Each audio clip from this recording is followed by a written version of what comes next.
All right, welcome back. We're going to go over another hand today. I have pocket kings called Cowboys. It's one of the top 3 hands in the game. It's actually number 2. It's a premium hand, just like pocket aces or ace king. And with kings, we're trying to get all of our chips into the pot in the pre-flop stage.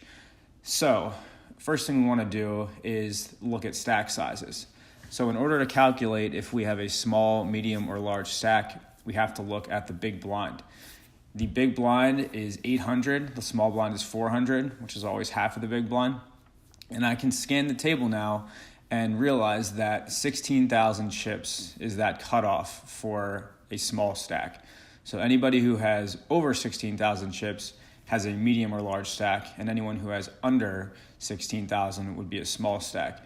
So the reason that that's important is because small stacks are much more likely to be all in this phase.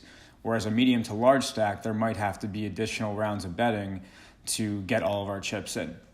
So you can see here, under the gun has 12,500, and as we just go through the table, we have a couple seats that have under 16,000 and some that have over. So before we get too deep into the hand, I have a very large stack here. I have 90,000. Let's see how the action moves around the table.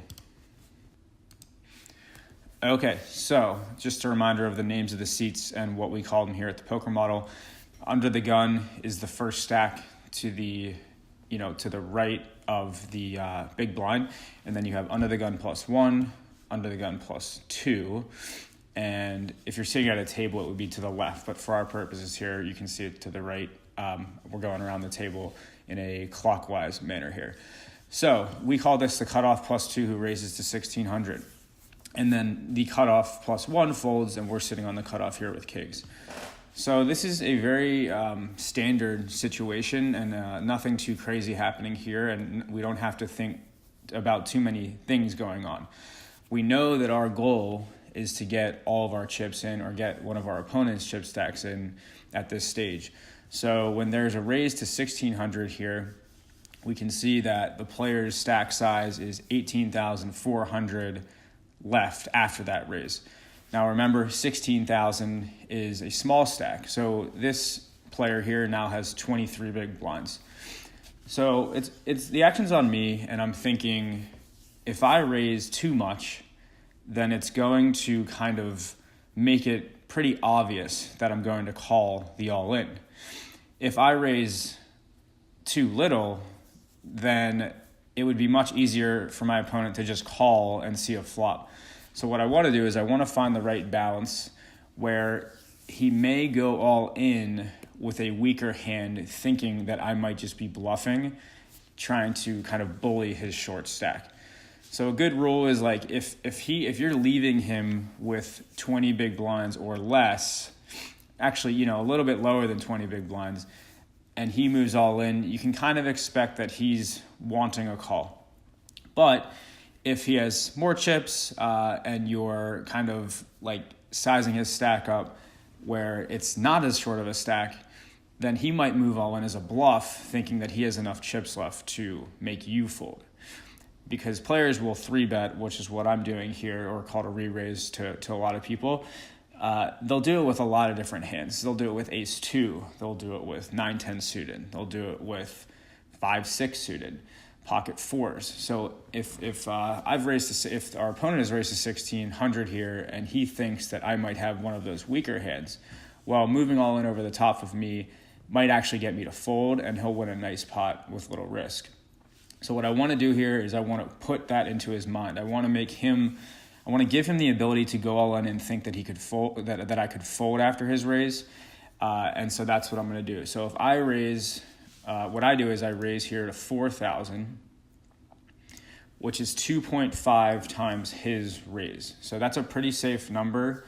If there's a raise in front of you and you have a hand that you want to get all in with, raising 2.5 times the blind, leaving him around the 20 big blind mark is kind of the setup that you want that allows him to have that option to go all in and potentially have you fold. So before we get too deep into this, let's see what happens to our left. If any players decide to 4-bet, which is what it would be called now, or re-raising a 3-bet, then again, I'd be thinking the same things about moving all in. So let's see what they do first. stack to my left has 10 big blinds, very small stack. We get a fold from the small blind, fold from the big blind here. Okay, so we've gotten the isolation and everything is kind of set up how we want it to be. Now, let's see what he does. If he folds, we're thinking, darn it, I didn't get a lot of action with kings, but you know what? We won the hand, and that's never a guarantee, so we'll take it. If he calls, well, now we've added a lot more to the pot, and as long as an overcard, like an ace, doesn't come, we can now consider this overpair as a good hand. So we've reviewed some of what a bad, good, and mediocre hand is, mainly with a large stack when both players have large stacks. But in this situation, as our opponent is approaching a short stack, an overpair becomes a good hand, whereas in the past we might have called it a mediocre hand. There's a few articles on that, and we can discuss that in a future hand. But for right now, if he goes all in, then I accomplish my goal. I'll make what's called a snap call, see what happens. Now, let's be very clear that there is still one hand that beats us. Let's see what he does first before we get into that. Okay, so we've done everything we're supposed to do. We've made the correct sizing on the 3-bet. We have our opponent moving all in. The action's back on us, and this is a snap call. But I want to be very clear that this player will be on a range of hands. There's a lot of pocket pairs that he'd be going all in with. There's hands like ace-queen, ace-jack. There's pocket queens, pocket jacks. And really what I want to show in this article is that there's a wide range, but there still is that one hand, pocket aces, that could beat us. And I'm sure you could have guessed by now that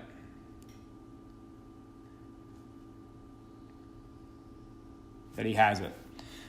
So I'm now thinking, man, I had all these chances to be in a dominating position, but that one hand that the one hand that I'm losing to is what my opponent had.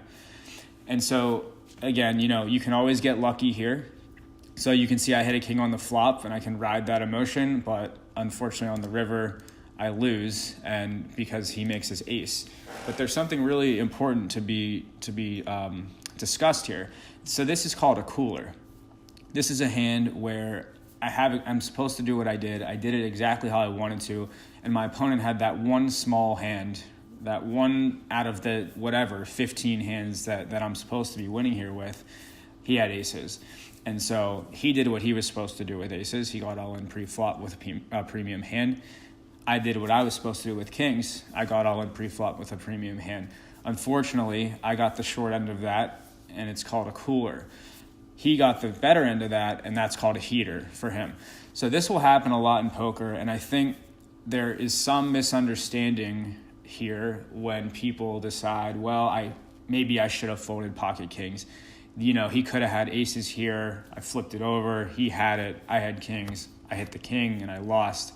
And I think we need to change that thinking, because we need to understand that if this situation happened 20 times, if it happened 50 times, you're going to be winning with pocket kings against those hands most of the time. And so just keep that in mind. Make sure you understand that just because you aren't reinforced with a winning pot here, that it doesn't necessarily mean that you made the right or wrong play. So what I would ask you to do is challenge yourself, think about how you're going through these hands and the emotional ride that you go through. Try to keep that more balanced and understand that there's only so many things you can do. This was an unlucky situation for you. You can see that you still almost won with the king because nothing is 100% here, but ultimately you lost the hand. You still have a nice big chip stack, and you can go win the tournament with that, and you'll live to fight another day and to understand that you're going to be in situations exactly like this that you will win. So thanks for checking this out today, and we look forward to bringing you more hands in the future.